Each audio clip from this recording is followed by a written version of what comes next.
আসসালামু আলাইকুম রহমতুল্লাহি ওয়া বারাকাতুহু। নাহমাদুহু ওয়া নুসাল্লি আলা রাসূলিহিল কারীম, আম্মা বা'দ। সুপ্রিয় দর্শক শ্রোতা, এটিএন নিউজের রমজানের বিশেষ আয়োজন আকিজ ইলেকট্রিক্যালস নিবেদিত রোজার মাসে পাওয়ার্ড বাই ফ্রুটিকা। সঙ্গে আছি আমি ডক্টর হোসেনুর বান্না। সুপ্রিয় দর্শক শ্রোতা, আমরা এই অনুষ্ঠানে ইসলামের বিভিন্ন বিষয় সম্পর্কে আলোচনা করে থাকি। আজকে আমরা আলোচনা করব রমজান ও এতেকাফ। এতেকাফের আমল রমজান একটি গুরুত্বপূর্ণ আমল। এটি আমরা কিভাবে করতে পারি, কখন করব এবং সারা বছরও আমরা কিভাবে এতেকাফ করতে পারি, এই বিষয় সম্পর্কে আমরা আজকে বিস্তারিত আলোচনা করব। এই বিষয়ে আলোচনা করার জন্য আমরা এই স্টুডিওতে আমন্ত্রণ জানিয়েছি ঢাকা বিশ্ববিদ্যালয়ের ফার্সি ভাষা ও সাহিত্য বিভাগের সহযোগী অধ্যাপক ডক্টর মোহাম্মদ আহসানুল হাদিকে। আসসালামু আলাইকুম ওয়া রাহমাতুল্লাহি ওয়া বারাকাতুহু। মোহতারাম, কেমন আছেন? আলহামদুলিল্লাহ, আল্লাহ ভালো রেখেছেন। মোহতারাম, আমাদের তো রমজান যায়, রমজান আসে, অথচ এতেকাফ রাসূল পাক সাল্লাল্লাহু আলাইহি ওয়াসাল্লাম সারা জিন্দেগিতে কখনো ছাড়েন নাই। একবার রাসূল পাক সাল্লাল্লাহু আলাইহি সাল্লামের এতেকাফ ছুটে গিয়েছিল কোনো উযরের কারণে। এটা রাসূল পাক সাল্লাল্লাহু আলাইহি সাল্লাম শাওয়াল মাসে আদায় করেছেন।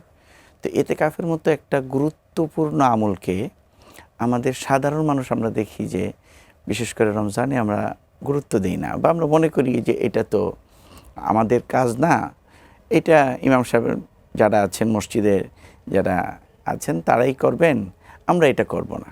তো এতেকাফ সম্পর্কে আসলে আমাদের কেমন প্রস্তুতি হওয়া উচিত? জি, অনেক ধন্যবাদ। শুরুতেই আলোচনা করি আসলে এতেকাফটি কি। আল্লাহর সন্তুষ্টি অর্জনের জন্য, আল্লাহর ইবাদত বন্দেগীর জন্য নিজেকে মসজিদে আটকে রাখা, এটাই হলো এতেকাফ। আমরা এই শব্দটি পবিত্র কোরআনে দেখতে পাই। মানে এত পুরনো এই ইবাদত, আপনি দেখবেন আল্লাহ হযরত ইব্রাহিম এবং ইসমাইল আলাইহিস সালামের ব্যাপারে বলছেন, ওয়া আহিদনা ইলা ইব্রাহিমা ওয়া ইসমাঈলা আন তাহহিরা বাইতিয়া লিত-তাইফিনা ওয়াল আকিফিনা ওয়ার রুক্কাইস সুজুদ। যে আমি হযরত ইব্রাহিম এবং ইসমাইল আলাইহিস সালামের কাছ থেকে এই ওয়াদা নিয়েছিলাম যে এই বাইতুল্লাহকে যারা তোয়াফ করবে, এখানে যারা এতেকাফ করবে, যারা এখানে রুকু সেজদা করবে, তাদের জন্য এই ঘরকে পুত পবিত্র রাখবে। তার মানে বোঝা গেল যে এতেকাফের বিধান হযরত ইব্রাহিম আলাইহিস সালামের সময় থেকেই শুরু হয়েছিল। ওনাদের যুগ থেকেই এতেকাফ ওনারা পালন করতেন। তো এখন আমরা মাহে রমজানুল মোবারকে কেন এতেকাফ করছি, বা অন্য মাসে এতেকাফ করা যায় কিনা।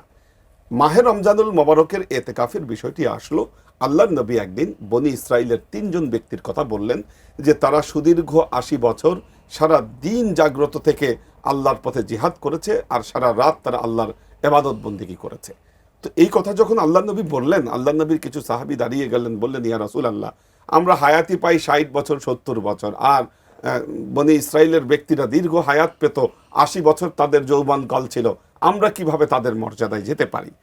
তখন আল্লাহ নবী কিছুক্ষণ চুপ থাকলেন। জিবরাইল আমিন সূরা কদর নিয়ে আল্লাহ নবীর কাছে হাজির হলেন, বললেন, ইন্না আনজালনাহু ফি লাইলাতিল কদর, নিশ্চয়ই আমি কোরআনকে কদরের রাতে নাজিল করেছিলাম। এরপর বললেন যে এই কদরের রাত কি, আপনি কি জানেন? এই কদরের রাত 1000 মাসের চেয়ে উত্তম। তো এই কথা বলার পরে, তো এখন এই কদরের রাত কোন রাত? যেহেতু কোরআন নাজিল হয়েছে, আর আল্লাহ তাআলা সূরা বাকারায় বলেছেন, শাহরু রমাদানাল্লাযী উনজিলা ফীহিল কোরআন, রমজান মাসে কোরআন নাজিল হয়েছে। তার মানে আমরা কনফার্ম বুঝে গেলাম যে এই লাইলাতুল কদরটা এই মাহে রমজানুল মোবারকে। এখন আল্লাহর নবী এই কদরের রাতকে খোঁজ করার জন্য প্রথম বছর রমজানের প্রথম দশকে এতেকাফ করলেন, এরপর দ্বিতীয় দশক এতেকাফ করলেন, এরপর তৃতীয় দশক এতেকাফ করলেন, তারপর বাকি জীবন আল্লাহর নবী রমজানের শেষ দশক এতেকাফ করেছিলেন। এখন এই জন্য আমাদের মনে রাখতে হবে, আমরা মাহে রমজানুল মোবারকে যে এতেকাফ করছি, এই এতেকাফটি হলো সুন্নতে মুআক্কাদায়ে কিফায়া। অর্থাৎ একটি মসজিদে বা একটি সমাজের যদি 2-1 জনও এতেকাফ করেন, সবার পক্ষ থেকে সেটি আদায় করা হয়ে যাবে।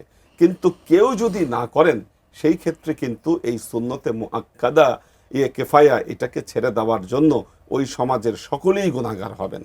এজন্য আমাদের মনে রাখতে হবে, এটা কিন্তু খুবই গুরুত্বপূর্ণ বিষয়। আমি হেলাফেলা করলাম, আমার দরকার নাই সবে কদর, এই জন্য আমি এতেকাফ করলাম না, বিষয়টি কিন্তু এইরকম নয়। তো এই এতেকাফের জন্য আমাদের যারা আমাদের মা বোন যারা আছেন, তারাও কিন্তু এতেকাফ করতে পারবেন। তাদের জন্য বাসায় বসে তারা এতেকাফ করবেন।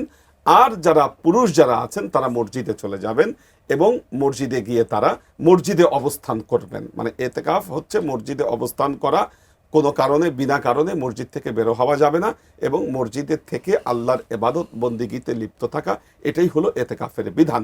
এবং আল্লাহ নবী বলেছেন যে এই এতেকাফে আসলে আমার মানে এই ফজিলত কি, আল্লাহ নবী বলেছেন মানে তাকাফা ইয়াউমান লিওয়াজহিল্লাহ, যে ব্যক্তি একদিন আল্লাহর সন্তুষ্টি লাভের জন্য এতেকাফ করলো, আল্লাহ তার সাথে এবং জাহান্নামের সাথে, এক বর্ণনায় বলা হয়েছে খান্দাকাইন, দুইটা এমন খন্দক, খন্দক শব্দের অর্থ হলো বড় গর্ত, এমন দুটো গর্তের দূরত্ব তৈরি করবেন, আরেক বর্ণনায় আছে 3টি গর্তের দূরত্ব তৈরি করবেন, যার একটি গর্তের ব্যাসার্ধ হলো এই আসমান জমিনের মাঝখানে যে খালি জায়গাটা আছে, এই জায়গার ব্যাসার্ধ যেই রকম, আল্লাহ তার সাথে আর আগুনের সাথে জাহান্নামের সাথে এই রকম দূরত্ব তৈরি করবেন। তার মানে বোঝা গেল যে এটা একটা খুবই গুরুত্বপূর্ণ একটা ইবাদত।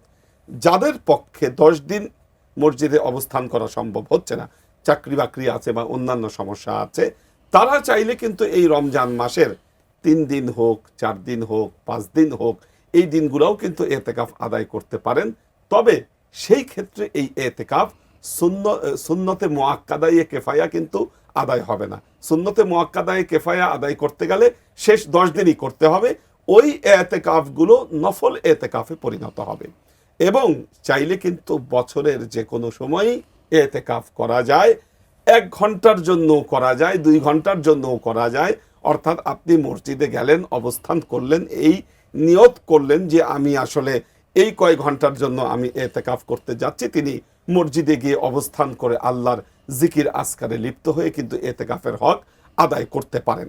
এবং এতেকাফে যেতে হবে কখন, আমাদেরকে মনে রাখতে হবে অবশ্যই 20 রমজান সূর্য অস্তের আগেই আমাদেরকে চলে যেতে হবে মসজিদে, যেন আমরা সূর্য অস্তের সাথে সাথে 21 রমজানের রাত আমরা পেয়ে যাই। এখান থেকেই কিন্তু আরবিতে তো রাত আগে আসে, রাত আগে আসে, জি রাত আগে আসে। এবং এই এতেকাফের বড় একটি উদ্দেশ্য হলো আমাদের লাইলাতুল কদরকে খোঁজ করা। আমি একটু আগে বলেছি, তো আপনি যদি 21 রমজান ধরতে না পারেন, তাহলে তো আপনি লাইলাতুল কদরকেও খোঁজ করতে পারলেন না, আর অপরদিকে ওই যে সুন্নতে মুআক্কাদায়ে কেফায়া, এটাও কিন্তু আর আপনার পক্ষে আদায় করা সম্ভব হলো না।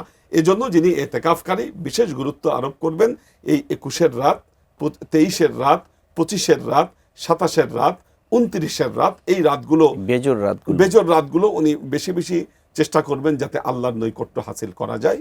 এতেকাফকারী কি করতে পারবেন, কি করতে পারবেন না, যিনি এতেকাফ করছেন এই বছর যারা, তাদেরকে পরামর্শ দিব অবশ্যই এতেকাফকারীরা চেষ্টা করবেন সব সময় আল্লাহর ইবাদত বন্দেগীতে বেশি মশগুল থাকতে, কোরআন তেলাওয়াতের মাধ্যমে অতিবাহিত করতে, নামাজগুলো আদায় করবেন।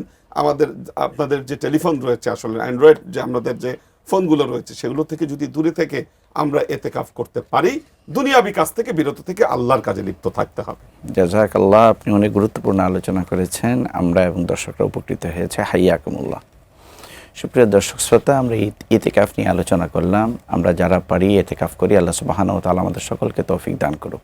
আজকে এই পর্যন্তই, আগামী পর্বে আবার দেখা হবে। সে পর্যন্ত ভালো থাকবেন, সুস্থ থাকবেন। আসসালামু আলাইকুম ওয়া রাহমাতুল্লাহি ওয়া বারাকাতুহু।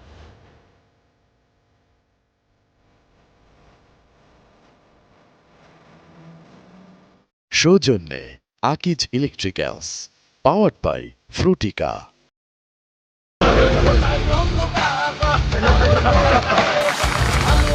আকিজ এলইডি লাইট, আলোর বন্যায় দুর্ভোগ নাই।